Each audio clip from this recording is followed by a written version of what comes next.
Hi friends, அஸ்ஸலாமு அலைக்கும். இன்றைக்கி பருப்பு ரசம், அது கூட தொட்டுக்க வந்து கேப்சிகம் எக் பொடி மாஸ் எப்படி செய்யுதுன்னு பார்க்கலாம் வாங்க. இப்போது ஒரு குக்கரில் நான் வந்து பருப்பு வாஷ் பண்ணி வச்சுருக்கேன். அதுக்கு தேவையான இன்க்ரீடியன்ட்ஸ்லாம் எடுத்து வச்சுருக்கேன். குக்கரில் வாஷ் பண்ணி வச்ச பருப்பு கூட ஒரு தக்காளி, ஒரு வெங்காயம், 3 பல் பூண்டை போட்டுக்கலாம். அதுக்கப்புறம் கொஞ்சமாக அதுக்கு தேவையான அளவு தண்ணி ஊற்றி நம்ம வந்து ஒரு குக்கரை க்ளோஸ் பண்ணிவிட்டு 5 விசில் வச்சுக்கலாம்.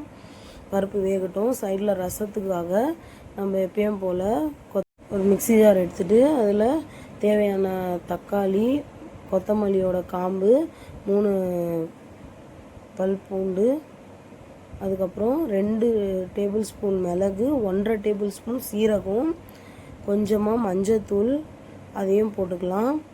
அது போட்டுட்டு சைடில் கொஞ்சம் குறப்பாக அரைச்சி வச்சுக்கலாம்.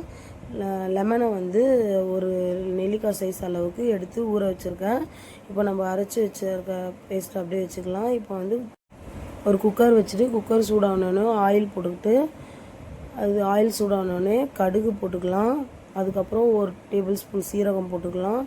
அதுக்கப்புறம் கருவேப்பிலை, கட் பண்ணி வச்சுருக்கிற சின்ன வெங்காயம், அதுக்கப்புறம் காஞ்ச மிளகா போட்டுக்கிறேன். நான் வந்து எதுக்குமே வந்து பச்சை மிளகா, காஞ்ச மிளகாவும் அரைக்கல, பருப்புலேயும் எதுலேயும் போடல. ஸோ தாளிக்கிறதுக்கு மட்டும் போட்டுக்கிறேன். நம்ம எந்த ஸ்பைசஸும் சேர்க்காதனால கொஞ்சமாக மிளகாத்தூள், கொஞ்சமாக சாம்பார் தூள் போட்டுக்கலாம். ஒரு டேபிள் ஸ்பூன் தான் போட்டிருப்பேன். போட்டுட்டு நம்ம அரைச்சி வச்சுருக்கிற பேஸ்ட்டை எடுத்து அதில் போட்டு கொஞ்ச நேரம் வதக்கலாம். நல்லா வதங்கட்டும். யாருக்கெல்லாம் பருப்பு ரசம் பிடிக்கும்னு சொல்லி கமெண்ட்டில் சொல்லுங்கள். இங்கே பாருங்கள், இந்த மாதிரி நல்லா வதங்கட்டும்.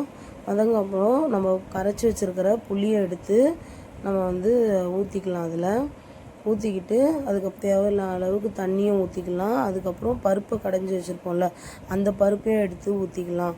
ஊற்றிக்கிட்டு நமக்கு தேவையான அளவு தண்ணி ஊற்றி அதை கொதிக்க விடலாம். ஒரு கொதி வரட்டும். அதுக்கப்புறம் நம்ம பெருங்காயத்தூள் போட்டுக்கலாம். கொஞ்சமாக கொத்தமல்லியும் போட்டுக்கலாம். போட்டுட்டு ஒரு கொதி வந்தப்புறம் ஆஃப் பண்ணி கீழே இறக்கி வச்சுக்கலாம். தேவையான அளவுக்கு சால்ட்டும் போட்டுக்கலாம். அவ்வளோதான், பருப்பு ரசம் ரெடி ஆகிடுச்சு. சூப்பராக இருக்கும். நீங்கள் ஒரு வாட்டி கண்டிப்பாக ட்ரை பண்ணி பாருங்கள். சூப்பராக இருக்கும். ஓகே ஃப்ரெண்ட்ஸ், பேன் வச்சுக்கலாம். பேன் சூடானோன்னு நம்ம வந்து எண்ணெய் போட்டுக்கலாம். யாருக்கெல்லாம் கேப்சிகம் என்னென்ன டிஷ்லாம் செய்வீங்கன்னு கமெண்ட் பண்ணுங்கள். எனக்கு வந்து இந்த மாதிரி பொடி மாஸ் செஞ்சால் தான் பிடிக்கும். நான் அந்த பொடி மாஸ்க்கு என்னென்ன தேவைன்னு காட்டுற பாருங்க. கேப்சிகமே இந்த மாதிரி குட்டி குட்டியாக சாப் பண்ணிக்கிறேன். ஆனியனையும் சாப் பண்ணி வச்சுருக்கேன். இப்போ எண்ணெய் சூடாகிடுச்சு. நம்ம கட் பண்ணி வச்சுருக்கிற ஆனியனையும் போட்டுக்கலாம். ஆனியன் வந்து லைட்டாக கோல்டன் ஃப்ரை வரட்டும். அதை நல்லா வதக்கிக்கலாம். வதக்கின அப்புறம் கேப்சிகமையும் கட் பண்ணி வச்சுருக்கிறத போட்டுக்கலாம். கட் பண்ணி வச்சதை போட்டுட்டு நல்லா வதக்கலாம். சிம்லேயே வச்சு வதக்குங்க. கொஞ்சம் கூட தண்ணி சேர்க்காதீங்க. மூடி வச்சு வதக்குங்க. அதுக்கப்புறம் மஞ்சத்தூளும் கொஞ்சமாக மிளகாத்தூள், அதுக்கப்புறம் உப்பு இதெல்லாம் போட்டுட்டு கொஞ்சமாக மூடி வச்சு வதக்குங்க. அப்போ தான் வந்து அதுலேயே கேப்சிகம்லேயே தண்ணி விடும். அதுக்கப்புறம் வந்து நான் இஞ்சி பூண்டு வந்து கொஞ்சம் வெந்தப்புறம் தான் போட்டேன்.